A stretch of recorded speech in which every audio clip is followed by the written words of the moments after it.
Assalamualaikum warahmatullahi wabarakatuh. Hai teman-teman, perkenalkan nama saya Nabila Mayangsiwi dengan NIM 232111039 dari Prodi Pendidikan Bahasa dan Sastra Indonesia semester 1. Sesuai dengan judul di bawah ini, saya akan mereview novel yang berjudul Tulisan Sastra Kaya Tenderlova. Ini dia bukunya. Buat kalian para K-popers dan pecinta Wattpad mungkin sudah tidak asing mendengar kata Tenderlova karena penulis ini memang sudah sangat terkenal di kalangan para K-popers dan pecinta Wattpad. Mungkin sebelum kita mereview isi dari buku tersebut, kita akan mereview covernya. Ya kalau menurut saya pribadi ini tuh covernya mungkin agak kurang menarik ya, karena di sini tuh cuma ada gambar seorang anak laki-laki ini yang sedang memainkan gitar. Dan warna yang dipilih untuk cover ini tuh sangat monoton dan tidak menarik ya kalau menurut saya. Cuma orang-orang bilang don't judge a book by this cover, jangan nilai isi buku tersebut dari luarnya saja. Terus kita lihat dari kertas yang ada pada novel ini tuh, kertasnya tuh tidak terlalu kasar dan tidak terlalu halus, dan pemilihan warnanya tuh aku suka sih, tipe warna novel yang kayak gini, kayak coklat-coklat agak kekuningan gitu, kayak lebih ngefeel aja bacanya kalau baca novel yang kertasnya seperti ini. Jadi aku suka untuk tekstur dan warna kertasnya. Terus kita bisa melihat font tulisan pada novel ini itu dia tidak terlalu besar dan juga tidak terlalu kecil, jadi enak aja dibacanya kalau fontnya tuh nggak kegedean dan tidak kekecilan. Nah, di sini kita akan mereview isi dari keseluruhan novel Tulisan Sastra. Novel ini memiliki 345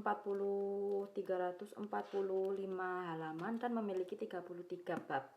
Dan novel ini juga menggunakan bahasa yang sangat gampang dan mudah dipahami bagi pembacanya. Nah, kita beralih ke ringkasan dari isi bacaan. Novel ini menceritakan tentang seorang anak laki-laki bernama Andika Sastra Gautama dan keluarga Suyadi yang terkenal hangat dan harmonis. Tokoh utama yakni Sastra, dia memiliki sifat dan karakter yang unik yang dapat membuat orang lain tertawa karena tingkah konyolnya. Kehadiran Sastra membuat orang lain bahagia. Sastra mahir bermain gitar. Dia membawa gitar kemanapun dia pergi. Dan ia mempunyai impian yang besar, yaitu menjadi seorang pianis yang terkenal.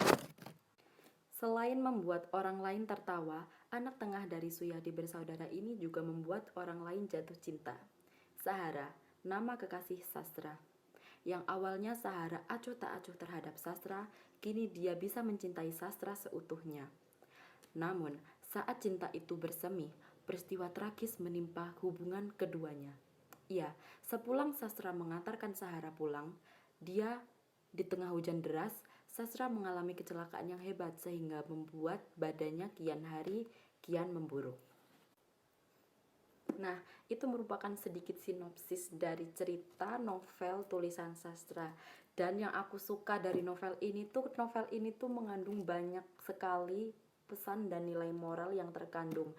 Ya buat self reminder gitu, seperti contoh kata-kata yang ada pada halaman 141. Bapaknya si Pak Suyadi itu bilang seperti ini kepada anak-anaknya. Jadi orang hebat itu nggak selalu harus cukup jadi diri kamu sendiri itu sudah hebat.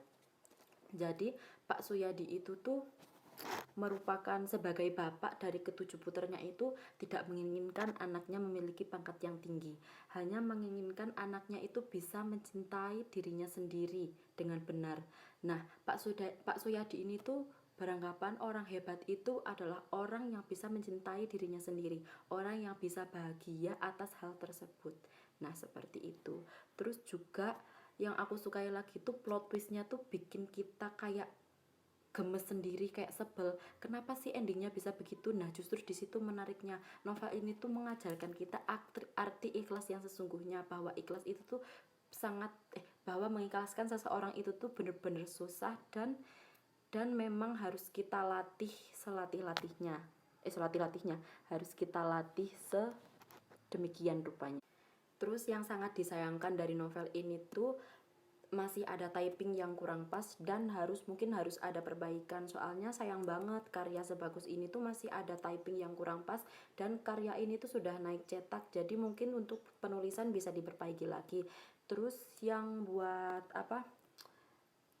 novel ini kurang tuh kan di sini tuh banyak banget bahasa Jawa, candaan-candaan bahasa Jawa itu. Soalnya tuh di novel ini tuh Pak Suyadi sering melemparkan candaan-candaan kepada anaknya tuh memakai bahasa Jawa. Mungkin buat saya yang asli orang Jawa mungkin akan lucu-lucu saja nanggepinya dan candaannya tuh nyambung soalnya saya ngerti dan paham bahasa Jawa. Mungkin yang tidak paham dan tidak tahu bahasa Jawa akan kesulitan mencerna apa sih yang diomongin sama Pak Suyadi terhadap anak-anaknya yang bahasanya itu Jawa itu. Mungkin akan sedikit kesulitan. Nah, mungkin kedepannya bisa ditambahkan terjemahannya. Mungkin segitu dulu review buku novel tulisan sastra dari saya. Ya kalau saya pribadi sih ini buku recommended banget ya, rate-nya 9/10 lah, soalnya masih ya tidak ada yang sempurna di dunia ini. Habis itu tuh kayak kalau kalian memang ingin membaca buku ini kalian harus benar-benar siapin tisu yang banyak karena memang di buku ini tuh ceritanya tuh kayak bikin kalian. Terus saya saranin bacanya tuh jangan pas malam soalnya takut kalau pagi-pagi mata kalian bengkak.